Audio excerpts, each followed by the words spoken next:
Welcome to every Sunday ordinary year A. Do not be afraid. I remember when I was a young boy, I used to be a little bit bullish. I would bully big boys, and they would run after me, and I would run and hide behind my elder brothers and my relatives who were big, and they would prevent me from being beaten by these big boys. That game continued for some time, but I have a story to tell about one day when my elder relatives were nowhere to be seen.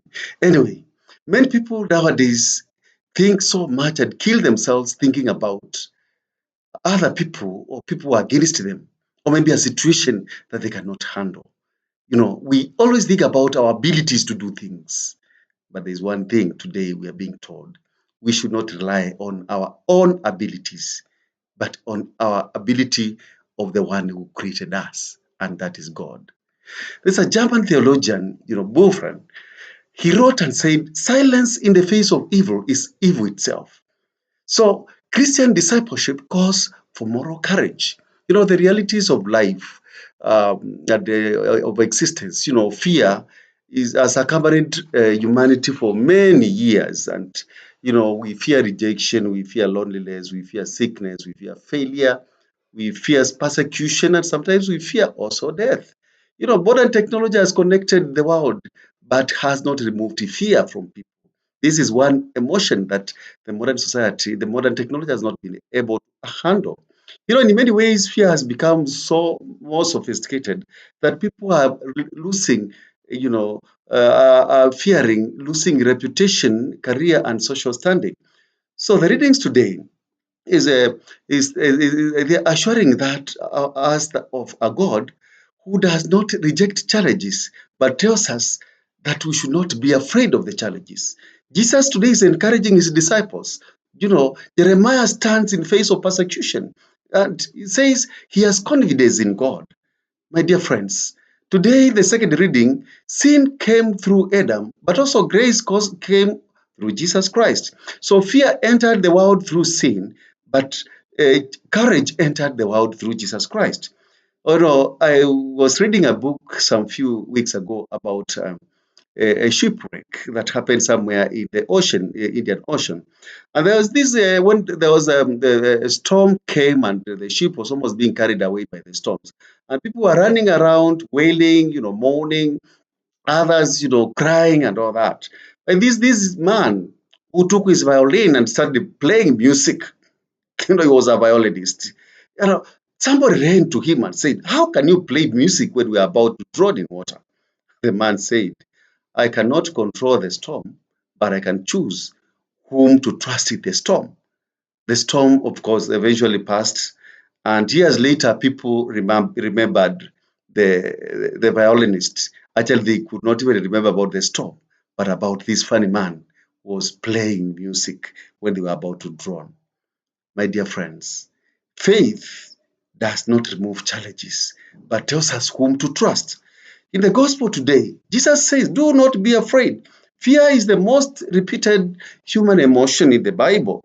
So, and there are many instances in the Bible where God says, "Do not be afraid." You remember the time of Abraham, the time of Moses, Joshua, Gideon, Mary, Joseph, even Peter and Paul, and many others. God told them, "Do not be afraid," because fear is an enemy that is a weapon that enemies first use. And God knew that this is one of the enemy that the devil uses against Christianity, against people of God. This Søren Kierkegaard was a Danish philosopher. He said that anxiety is a dissonance of freedom. So when fear is instilled in a human person, freedom is limited. And when the freedom is not there, then the devil can easily devour you and take you to listen to him. In fact, many times, even in the local African traditional religions, those people were witch doctors and they wanted to maybe put fear in you. They want to treat you. They would first put anxiety and fear in you. They will tell you about how your villagers, your kinsmen are about to kill you, are going to bewitch you. And because of that fear, They exploit you using that fear. And you'll believe every word that they use. So the words of Kierkegaard are true. But Jesus knew that his disciples will face rejection and that devil would use that weapon of fear against them. And that's why Jesus told them, do not be afraid. Christianity is not a religion of comfort, but courage rooted in trust. Chesterton observes that courage is almost a contradiction, a strong desire to live. That is what we call courage. Saints are courageous people. They were people who trusted God against all fears and against all odds. My dear friend, fear is devilish, but courage is godly. In the first reading, we see Isaiah says that he sees people whispering against him. Even friends have abhorred him. He's under trial, and everybody is fighting for his downfall. And many people feel rejected, like this prophet Jeremiah. Remember, prophet Jeremiah had to undergo a lot of tribulation. Prophet Jeremiah was called to prophesy in a time when Jerusalem was under siege. And he tells them, because of their political and religious affiliation, Jerusalem is also going to fall.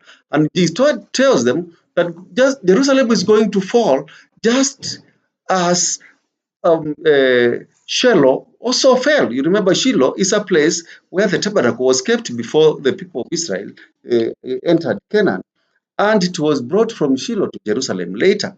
It tells them, just as Shiloh fell, also Jerusalem may fall, because they are not regarding God. This brings him to direct conflict with the religious and political leadership of his time. In fact, Jeremiah was seized. Remember, even at some point in chapter 38, Jeremiah is thrown in a pit. All this was to put fear in him and to discourage him from prophesying. Jeremiah is seized by the religious leadership. He is beaten and placed at the city gate, publicly humiliated at the city gate, where everyone would enter the city through, and everyone was there. And he, at some point, says, I have become like a laughing stock. A lot of terror was put under him. In the same terror that he was put, his friends abhorred him, and he's isolated, and there's a real danger against his life.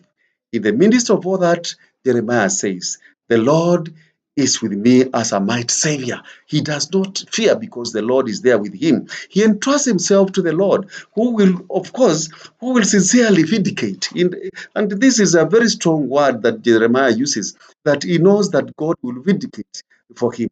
My dear friends, many people live life seeking approval, but Jeremiah today reminds us of the faithfulness of God, that faithfulness comes after misunderstanding. He refuses to surrender to despair. He proclaims, the Lord is with me, is my might, the Lord is my champion. The transformation here that Jeremiah brings is that the circumstances do not change, but the enemies remain, but Jeremiah changes his perspective of seeing the reality.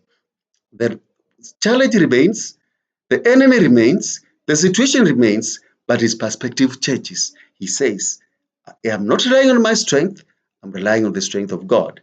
My dear friends, today Jeremiah is telling us that he focuses on God's presence rather than on his enemies. When you focus on God's power and God's presence, then you forget about your enemies. But when you focus on your enemies, then you have no time to think about God. Martin Luther King says that the ultimate measure of man is not where he stands in times of comfort, but where he stands at a time of challenge and controversy. Jeremiah stands because God was with him. My dear friends, in the second reading today, we hear St. Paul also talking about fear. And he says, sin is that what brought fear. And he says, Adam was afraid. You remember, Adam was afraid when God came looking for him at the Garden of Eden. Fear enters immediately after sin. And this fear of God, fear of others, fear of death came because of this first sin, the sin of our parents. So when God is not in control of anything, then the fear steps in. If Adam brought sin, then Jesus brings grace. If Adam brought a death, then Jesus brought life. If Adam brought fear, then Jesus brought hope to the world. And Paul emphasizes this, that he says that his grace and God's grace is sufficient. So we should not be afraid of human sin. As Pope Benedict wrote at some point, the world offers comfort to you, but you were not made for comfort. You were made for greatness. For Christianity, greatness is living the grace rather than living in fear. So Jesus refers to sparrows. If God can care for sparrows, which have no value, if God, knows us and can count even a single hair in our head, who are we? He's able to protect us. Every person matters infinitely before God. And every person is so precious because every person is loved. Mother Teresa often says that the greatest disease today is not leprosy or tuberculosis. I would paraphrase Mother Teresa and say the greatest disease today is not COVID-19 or even Ebola, but is feeling unwanted. And so today's gospel answers that. It tells us that you are seen, you are remembered, and you are loved by God, my dear friend. God, who remembers also, who can count the number of our hairs, is also faithful to us. Faith is not a private enterprise. It must be proclaimed publicly. That is what Jesus is telling his disciples. So for the early Christians, they understood this. That is, many of them lost their life to martyrdom because they stood by their faith and they proclaimed it publicly. Many Christians face ridicule nowadays for defending their faith, defending their marriage, defending human life, defending, sometimes the family values and sanctity of life. Many Christians face a lot of challenges. Others remain silent in defending their faith because they fear being judged. My dear friends, today Jesus says we should not be silent. We should not be afraid. Christian discipleship is about following Christ who suffered for our sake. Moral courage, faith must be visible in our words, must be visible in our decisions, must be visible in our priorities, and must be visible in our relationships as Christians. There's a beautiful saying attributed to John Paul II who says, "Do not be afraid. Open wide your doors to Christ." That means when we open our doors to Christ, then we should not be afraid. Nothing can come in because Christ is our defender. Jeremiah was fearless because God was with him. Paul was fearless because he conquered, sin was conquered and death was conquered by Jesus Christ. The disciples should be fearless because they belong to Christ. My dear friends, the opposite of uh, fear is trust. With trust, we can face rejection positively. With trust in God, we can face criticism positively. With trust, we can face uncertainty faithfully. And with trust, we can face death faithfully. God will never abandon us. Even during our trials, during our uncertainties, God will always be there. My dear friend, one example of a person who stood by the courage and trust of God was Thomas More. You remember Thomas More was a chancellor in King Henry's, palace leadership. You remember King Henry VIII, who had married Catherine of Avignon.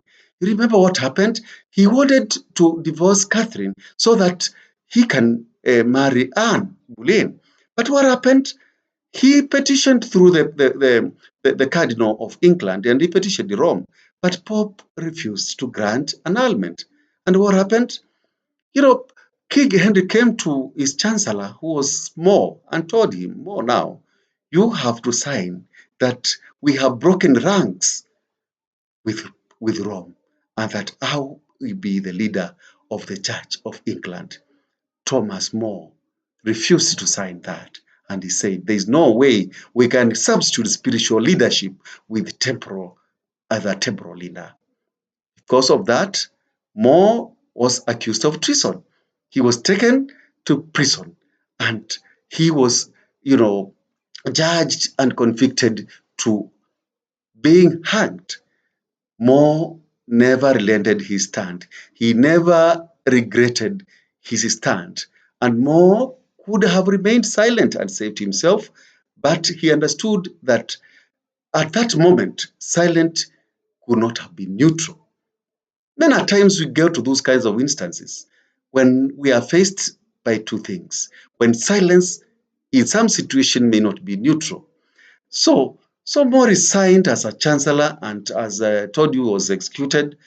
And when he was about to be hanged, he said, "The king's good servant, but God's first." You know, he always said, "I used to be a very good servant of the king, but a good servant of God first." More, of course, was canonized by Pius the 11th in the year 1935. But now, that costed his life. But we still remember More. We honor him even up to this day.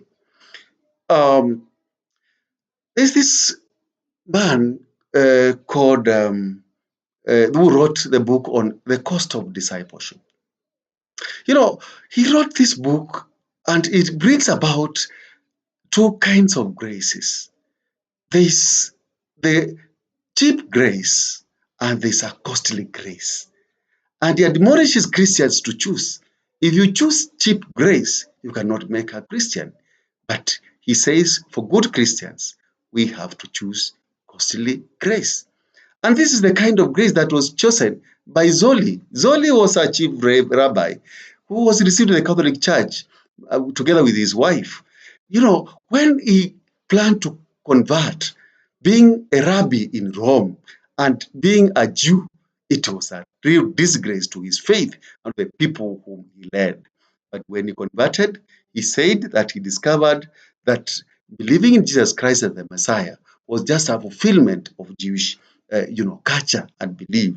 His conversion was not just a conversion, but it came with its own cost. He surrendered his identity as a rabbi. By surrendering his identity, his world almost collapsed. Financial stability collapsed. His status collapsed. In fact, he lost almost like everything. He and his wife lost everything. Jews mourned him as for a dead person because they thought he had really betrayed them and he's dead according to their culture. He publicly acknowledged Christ as Messiah. And he says, Gospel speaks of public acknowledgement of Christ, and it said silence is denial of Christ. My dear friends, the call of discipleship is to move from self-protection to live under trust of God. Jeremiah and disciples lived by it. More lived by it. Zuri lived by it.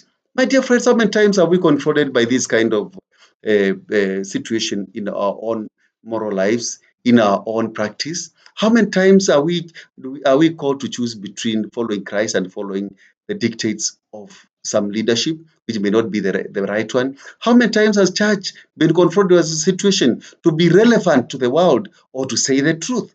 How many times have we, as Christians and priests, confronted by a situation where the politicians are not doing the right thing, but we opt to remain silent? In fact, we are being told silence is not indifference. It's actually supporting evil. Today, Jesus says, do not be afraid. This is one of the costs of discipleship. This is one of the ways of following him. But why should we not be afraid? Because we are not alone. We have a God who walks with us and who is protecting us. As you move around, my dear friend, this week, think about the many times you have, abandoned your Christian faith just because you fear being bullied and being talked bad about. Think about many times that you have abandoned your Christian faith and acted differently. How many times you have said, "These does not concern me," and you walk away? Today we are being told, do not be afraid. Thank you.